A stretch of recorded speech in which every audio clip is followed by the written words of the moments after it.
नमस्कार दोस्तों, आप सभी का स्वागत है हमारे YouTube प्लेटफॉर्म पे। जैसा कि आप जानते हैं, इससे पहला वीडियो जो आपके लिए बनाया गया है यूटेट उत्तराखंड का जो टीचिंग एग्ज़ाम है उसके रिगार्डिंग इन्फॉर्मेशन था। आज 2019 का पेपर डिस्कस करने वाले हैं। आपसे बात हुई थी कि थर्सडे वाले दिन हम इसको स्टार्ट करेंगे और आज से आपके लिए ये वीडियो रहा। आपको फिर बताते हुए चलें, जो श्रोता इसको सुन रहे हैं, यहाँ तक पहुँच गए हैं सुनते सुनते, CDP EVS को हम पहले चरण में डिस्कस करेंगे। उसके बाद जो बाकी सब्जेक्ट्स का CDP है, जैसे कि आपको मालूम है ये 2019 का पेपर है, वेबसाइट से लिया गया है जो आपके उत्तराखंड बोर्ड की वेबसाइट है। उसके बाद जो बाकी सब्जेक्ट की CDP है, जैसे इंग्लिश का CDP हो गया, फिर हिंदी का CDP है, और उसमें जो लैंग्वेज वाला ये सब आपके पास रहा है, इसको अपन डिस्कस करेंगे मैथ की CDP को। उसके बाद जो बचा हुआ पोर्शन है स्टेप बाय स्टेप करते रहेंगे। मैंने जो प्रॉमिस आपको स्टार्टिंग वीडियो में करा है उसको लेके खरा उतरेंगे और 20 सितंबर तक इसको वाइंड अप करेंगे। सारे पेपर को डिस्कस किया जाएगा 2019 से लेके 2024 तक। जितने भी एग्ज़ाम हुए हैं सभी सब्जेक्ट्स की CDP को और उनके आंसर्स को भी डिस्कस किया जाएगा। आप जितने भी अभ्यर्थी इसको लिए जुड़े हैं, आप देख सकते हैं इस तरीके का प्रश्न जो पुस्तिका है, प्रश्न पत्रिका है, ये आपको मिलती है, जिसमें 2.5 घंटे का समय है। पूर्णांक जो हमारे मार्क्स हैं 150 हैं। नेगेटिव मार्किंग इसमें नहीं होती है, लेकिन फिर भी अगर हम काम करेंगे तो बहुत अच्छे तरीके से करेंगे। ऐसा नहीं कि जो है ठीक है बस उसमें काम कर सकते हैं कि टिक लगा दिया जी काम खत्म हो गया। और 2019 में OMR शीट पे ये आंसर लगाया जाता था, उसी समय आप इसको लगाएं। रफ वर्क है, ये छोटी सी एक माइनर सी इन्फॉर्मेशन थी। अब आप अपना कॉपी पेन लेके बैठ सकते हैं। उसी के साथ हम आज शुरू कर रहे हैं 2019 का पहला क्वेश्चन। मनोविश्लेषणात्मक प्रणाली के जन्मदाता कौन है? इसको एक्सप्लेन भी करेंगे हम। Father of psycho analytical system. यहाँ पर कई बार ऐसा भी मेंशन होता है, सभी स्टूडेंट्स, यहाँ पर थ्योरी भी लिखा होता है, ठीक है जी। और साथ साथ में आप ये भी देखेंगे जितने भी ऑप्शन एग्जाम में दी हुई हैं, एक एक वर्ड ध्यान से सुनेंगे, एक एक कीवर्ड को हमने मिस नहीं करना। कीवर्ड यानी जो मेन पॉइंट है, मेन शब्द है इस क्वेश्चन का।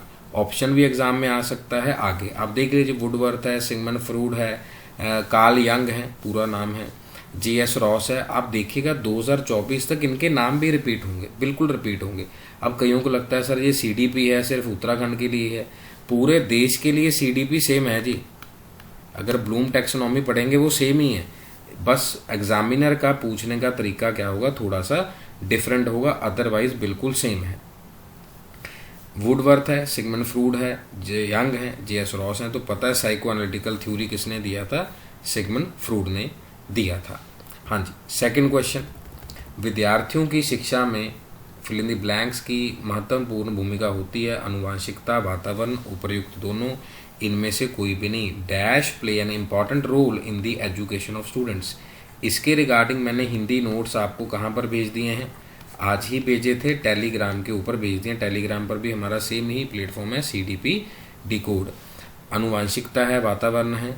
अब क्या हो सकता है, हमेशा ये इम्पॉर्टेंट क्वेश्चन रहा है किसी भी एग्ज़ाम के लिए। तो इसका आंसर जो हमारे पास है, दोनों ही ऑप्शन बनते हैं कि हेरिडिटी का भी रोल है, आनुवांशिकता का भी और वातावरण का भी। इसके नोट्स भी भेज दिए हैं और YouTube में भी ये ऑलरेडी एडेड है, पढ़ाया गया है। HTET का प्लेलिस्ट है उसमें। अब देखो उसमें क्यों पढ़ाया, क्योंकि उसमें भी यही टॉपिक था। CDP सबके लिए सेम है, बस क्वेश्चन का लेवल थोड़ा सा इधर उधर होगा, लेकिन फिर भी आपको प्रॉमिस किया हुआ जो जो यहाँ पढ़ाया गया वो सारा पढ़ाएंगे। हाँ जी, संज्ञानात्मक विकास का तात्पर्य क्या है? Cognitive development. ये हर एक पेपर में रिपीट होना ही होना, चाहे इसमें जीन पियाजेट आ जाए, चाहे इसमें वाइगोस्की आ जाए। ग्रहण की गई संवेदी सूचनाओं का रूपांतरण, ग्रहण की गई सूचनाओं का विस्तारण, सूचनाओं का संग्रहण एवं पुनः प्रस्तुतिकरण, उपर्युक्त सभी। Transformation of received sensory information, elaboration of received information, storage and recovery of information, या फिर ऑल ऑफ दी अबव। अब यहाँ से तो हमने देख लिया कि कैंसिल हो सकता है, लेकिन यहाँ वाली ऑप्शन में कुछ कैंसिल हो नहीं रहा कि कॉग्निटिव डेवलपमेंट हमारे लिए क्या होगा। यहाँ पर ग्रहण की गई संवेदी सूचनाओं का जो रूपांतरण है वो हमारे लिए क्या है? कॉग्निटिव डेवलपमेंट है। आज हम प्रैक्टिस कर रहे हैं, देख रहे हैं, जो आपका ब्रेन है हो सकता है आप इसको वर्ड्स को पहली बार सुन रहे हो सकता है धीरे धीरे इन वर्ड्स के थ्रू, जैसे मैंने आपको कहा था कि अगर आप हमारा प्लेलिस्ट देखने जा रहे हैं वहाँ पर आप हमारे श्रोताओं के कमेंट देख सकते हैं, क्योंकि चैनल को अभी शुरू किया गया लेकिन श्रोताओं का रिस्पॉन्स बहुत ज़बरदस्त रहा, बच्चों ने उसको सुना। सो रिसीव्ड सेंसरी इन्फॉर्मेशन है। गर्भधारण से लेकर जन्म तक की अवस्था को क्या कहा जाता है? What is the stage called from conception to birth? प्रसव पूर्व है, बचपन है, उत्तर बाल्यावस्था है, पूर्व किशोरावस्था है, prenatal infancy, later childhood, pre adolescence. हो सकता है हमारे कुछ विद्यार्थियों ने यूटेट का जो एग्ज़ाम है पहले भी दिया हो, कहीं सर थोड़ा सा गलत हो गया, लेकिन यहाँ आप गलती नहीं करेंगे। ये चारों जो डेफिनेशंस हैं मैं आपसे बात कर चुका हूँ अभी, जितने भी हमारे कीवर्ड्स हैं आप किसी को भी मिस नहीं करेंगे, सारे के सारे इंपॉर्टेंट कीवर्ड्स हैं। सो हमारे लिए जो यहाँ पर आंसर है वो क्या है? प्रसव पूर्व प्री नेटल स्टेज है। कंसीव से लेकर जन्म तक उसको हम प्री नेटल स्टेज बोलेंगे। हर एक स्टेज का क्वेश्चन आप आने वाले एग्जाम में देखेंगे। और जो जीन प्याजेट भाई साहब है, इनके बिना कोई भी पेपर कंप्लीट होता नहीं है, और ये स्टेजेस आनी ही आनी है। कितनी बार? 2019 का ये पेपर है, और कोई भी पेपर उठा लीजिए, टीचिंग का, हमारे इंडिया का कोई भी पेपर उठा लीजिए, वहाँ आपको ये मिल जाएगा के अनुसार बच्चों का अमूर्त तर्क और तर्क कौशल किस दौरान विकसित होता है? एब्स्ट्रैक्ट लॉजिक और रीजनिंग कहाँ डेवलप होगा? ये नहीं बोला गया कहाँ तक ये फिक्स हो जाएगा। देखो बच्चे ने भी इसको सर्कल लगा रखा है कि भाई डाउट लग रहा है इसमें, या ये पढ़ाया गया है मेरे को, तो यहाँ पर क्या है? Formal operational stage. आंसर तो इसने ठीक लिखा है, औपचारिक परिचालन अवस्था, जहाँ पर वो कंप्लीट इसको करेगा, फॉर्मल ऑपरेशनल स्टेज। हाँ जी, नेक्स्ट क्वेश्चन जी, छठा क्वेश्चन है। हमारे सीरीज में 15 क्वेश्चन करेंगे विद एक्सप्लेनेशन और कुछ कीवर्ड्स कि कहाँ कहाँ पर ये पूछा गया है और क्या आपको ध्यान देना है। चाइल्ड एपरसेप्शन टेस्ट, ये एस्टेट में भी बहुत बार पूछा गया। मेथड ऑफ पर्सनैलिटी मेजरमेंट, इसीलिए कहा कि आप वहाँ का अगर प्लेलिस्ट देखेंगे तो आपको प्रैक्टिस ही करना है हमें। अब ABC की किताब सब जगह सेम होते, लेकिन क्या होता है? प्रेजेंटेशन ऑफ वे, उसका तरीका डिफरेंट होता है, तो आप कोई सा भी प्रैक्टिस कर सकते हैं। व्यक्तिगत मापन की CET विधि दी गई है, ये आपका यूटेट में पूछा गया किसने दिया।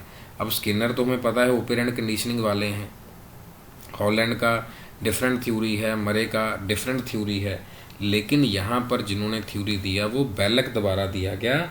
इनका पूरा नाम लियो पैलड, ठीक है जी, LEO, लियो पोलार्ड बेलक था, और दूसरा नेम है सोनाया सोरेल बेलक। मतलब 2 लोग थे जिन्होंने ये थ्योरी दिया था। अब ये जानबूझकर गलत करवाने के लिए है कि ये बेलक कोई लगा ना दे ऐसे करके। साथ ही एग्जामिनर ने देखो क्या पूछ लिया कि टैट में कितने कार्ड होते हैं, तो इसमें 30 कार्ड होते हैं जी थीमेटिक एपरसेप्शन टेस्ट में। ठीक हो गया जी, इसमें 30 कार्ड होते हैं। ये भी पर्सनैलिटी ट्रेट्स का क्वेश्चन होता है, बस एक बार ध्यान रखिएगा, पर्सनैलिटी ट्रेट्स का क्वेश्चन होता है। क्लियर? नेक्स्ट वी हैव, निम्नलिखित में कौन सा बुद्धि विकास का सिद्धांत नहीं है? ग्रोथ एंड डेवलपमेंट का नोट्स भी शेयर किया गया है, आप पढ़ भी सकते हैं। इंडिविजुअल डिफरेंस आपके सिलेबस में मैंने अंडरलाइन किया था। व्यक्तिगत विभिन्नताओं का सिद्धांत जो पहला वीडियो बना 10-12 मिनट का कि कैसे पढ़ेंगे। निरंतरता का सिद्धांत, कॉन्टिन्यूटी भी है, पैटर्न भी हमने उसमें स्टडी किया, लेकिन सेल्फ पेसिंग का सिद्धांत ये इसमें नहीं आएगा।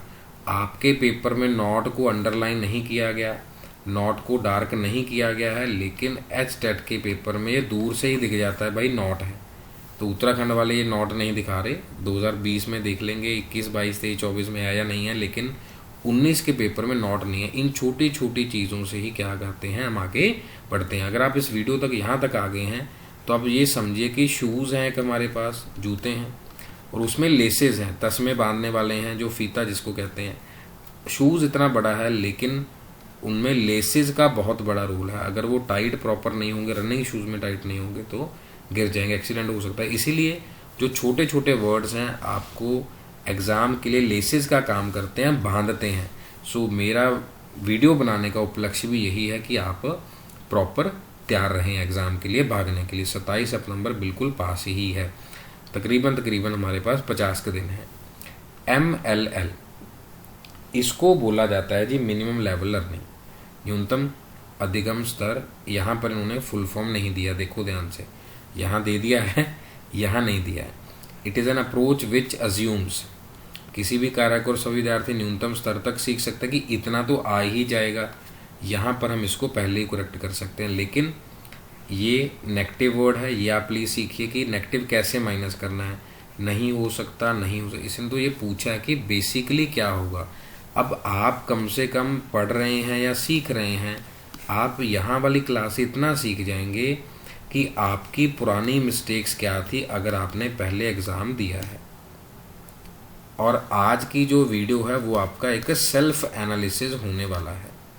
मेरा पढ़ाने का तरीका ये है, 10 ईयर्स का एक्सपीरियंस है असिस्टेंट प्रोफेसर, और काफ़ी बच्चों को टीच करके उनको कामयाब भी कर चुके हैं। तो अब आपकी टर्न है। निम्नलिखित में किस क्षेत्र में अधिगम का अधिकतम हस्तांतरण संभव है? लर्निंग वाला भी टॉपिक पढ़ा दिया गया है।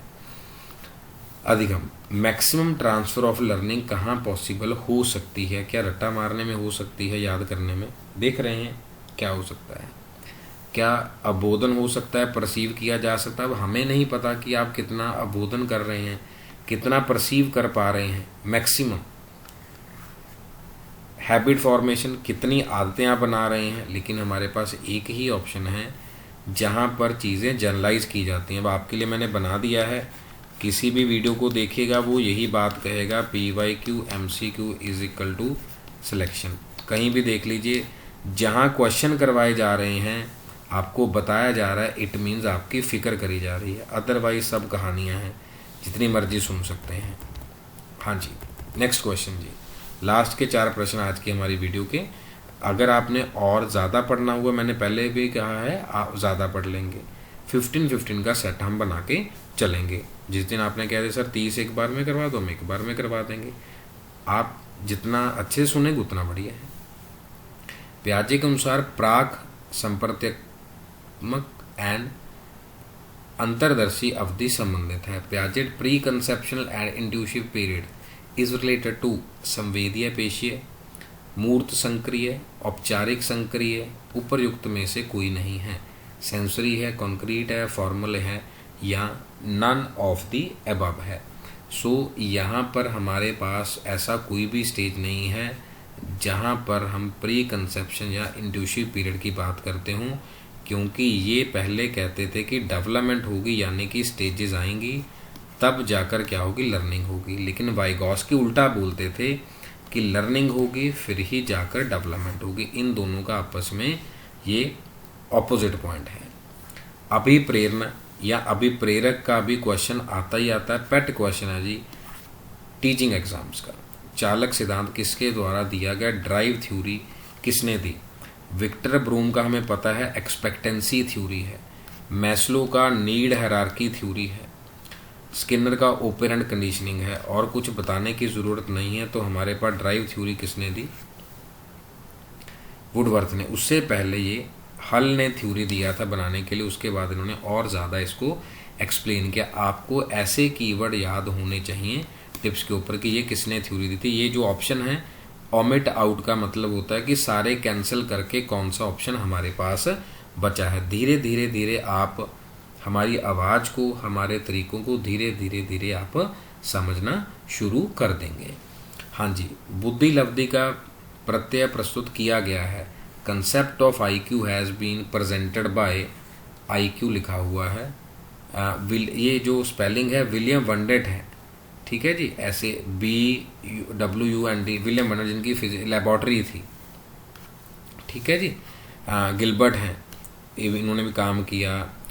जो ये देखो विलियम स्टर्न है, ठीक है, इनका जो पूरा नाम है विलियम स्टर्न है, या इन्होंने भी थ्योरी हमारे को दिया है। या स्टर्नबर्ग की हम बात करते हैं इस तरीके से। एबर्ट साइमन टेस्ट है इस तरीके से। तो सबका आपको पता होना चाहिए, लेकिन सबसे पहले जो टेस्ट दिया वो विलियम स्टर्न ने दिया। थोड़ा सा स्पेलिंग एरर इन्होंने किया हुआ, हमने तो जी पूरा वेबसाइट से ही पेपर लिया है। आप स्पेलिंग प्लीज़ करेक्ट कर लीजिएगा। हाँ जी, आज की क्लास का सेकंड लास्ट क्वेश्चन है जी, बुद्धि का बहुविधि सिद्धांत का प्रतिपादन क्या है? Multiple intelligence theory. इसका शॉर्टकट समझ कर जाइएगा। SBI से लोन लेंगे, कहाँ से मिलेगा जी? INM मुंबई।